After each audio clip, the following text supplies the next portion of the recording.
Alright, in this video I'm going to show you guys how to make your own charcoal. It's really simple, super easy and cheap. You can probably do it with just stuff you have already laying around. You can use it to forge something. It should heat up steel just fine. Or you can use it to, cook or barbecue, whatever you want.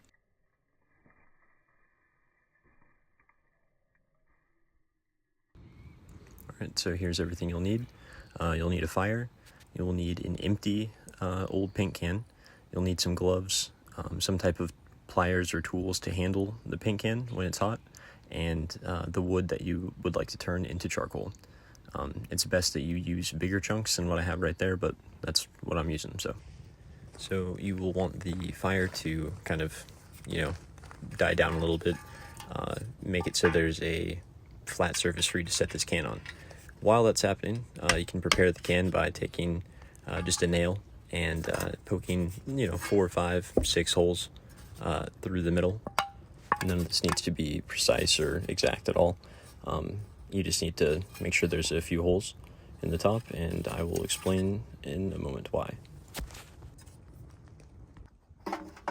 You'll want to make sure that you have your wood cut so it fits, as tightly packed as you can get it in there.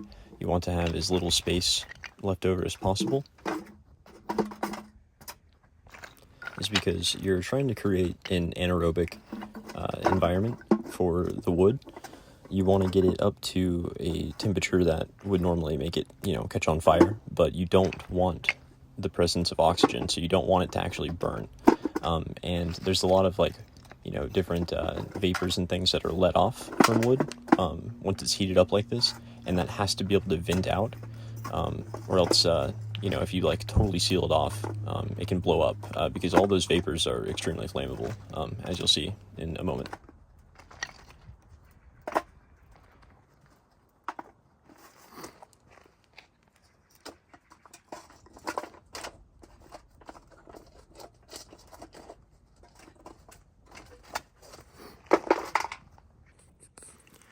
Once you're done packing it all in there, it should look a little something like this.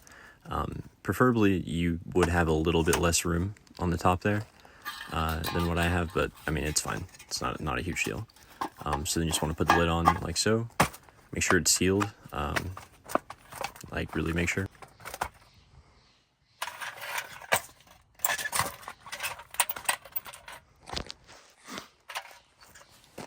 So once that's all, squared away, you'll want to come over here to the fire, and you'll want to move some of the pieces of wood around, which I did a great job filming, as you can see. Because you want the can to set on some of the coals that have collected down at the bottom. Kind of helps, make sure that the heat is uniform, because you're gonna kind of build the fire at this point. Once you set it in there, kind of in a circle around the paint can, but you want to make sure the stuff at the bottom, at the very bottom, actually also gets hot enough. So you'll just set it in there like that, and that's about it.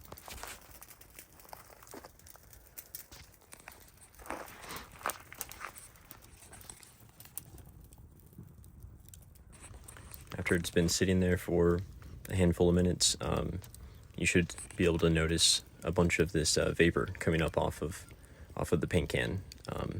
That would be some of the gases that are being released. Like I said, they're really flammable. In a moment here, you'll see the fire kind of lick up from the side of the can and ignite the fumes that are coming off. It's kind of neat.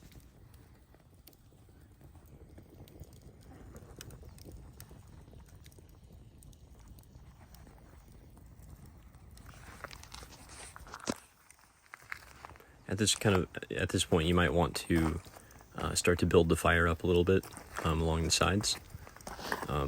You can kind of see I did a little bit right there, but yeah, right there.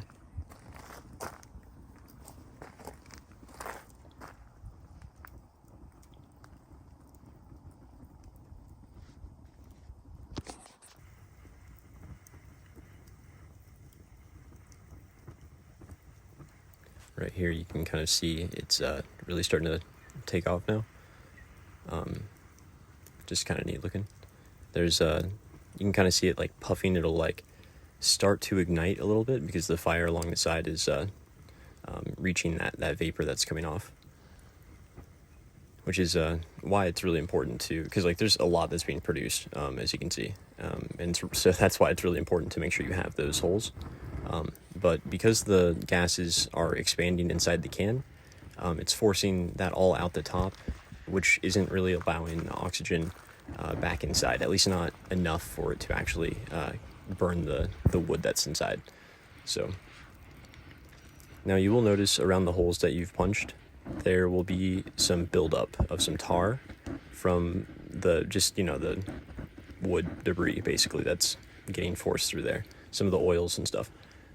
Every once in a while you might need to just like scrape that off with like with the nail that you used to punch the holes in the first place. Super simple. Right now the gases are being forced out so fast. It kind of sounds a little bit like a jet engine because it's also igniting at the same time. It can actually get pretty loud.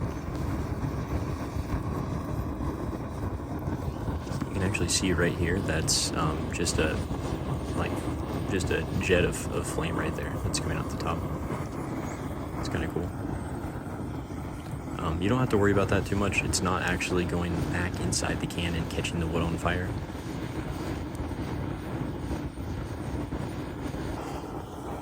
So it's been a few minutes now, probably about 10 minutes more. And here you can really see what I was talking about earlier with that like tar buildup around the holes. If it actually starts clogging all those holes, you definitely want to make sure you scrape that off. So I think the hardest thing about this is probably knowing exactly when it's done. So you don't want to open the lid to check, because that will cause all of the oxygen to rush in there and the charcoal will start smoldering. It'll just essentially catch on fire.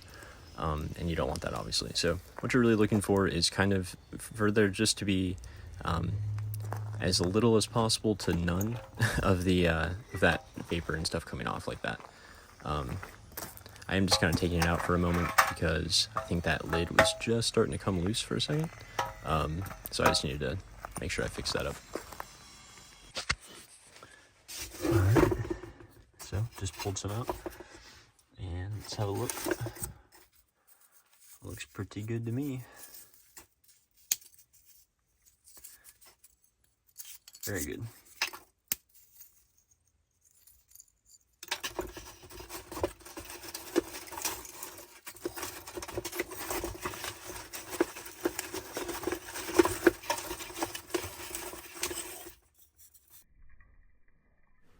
And so here it is burning.